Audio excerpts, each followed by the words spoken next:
હા તમે બે જલ્દી અહીંયા આવો, બાપાને દમ છેડ્યો છે. તમે બે બેહો ને, હું ડોક્ટર ને બોલાવતો આવું. તમે તમતારે દવાખાને જાઓ, અમે આયા સેવી.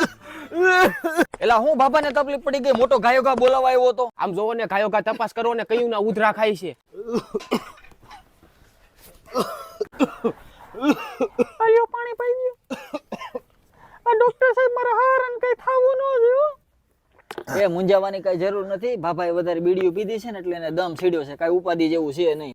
સાંભળ્યું ને હો બટા, તમે આમ જો રોવાનું બંધ કરી દો અને બટિયાઓ તમે ઉપાધિ કરો માં હો, અને સાહેબ ને સા પાણી કઈક પાવ હાલો એટલે સાહેબ છૂટા થાય. તો વાંધો ને, હાલે તું સા મુઈ કને. આમ જોવો બાપા, કાઈ કામ હોય ને તો અમારી પડામાં સેવી હાથ મારજો. હાલે કામ કરી નાખ્યું. મને કાંઈ વાંધો નથી ડોક્ટર સાહેબ. એ તો બધું ઠીક, તમે ભાગ્યશાળી છો હો. કા એવું કેમ લાગે છે? તમારા છોકરાઓ તો જોવો કેવી સેવાઓ કરે. એ તો બધું ઠીક, તમારી છોકરાઓની બહુ એવી સેવા કરે. તમે ગયા જન્મમાં બહુ સારા પુણ્ય કર્યા છે હો. એવું કઈ છે નહીં ડોક્ટર સાહેબ.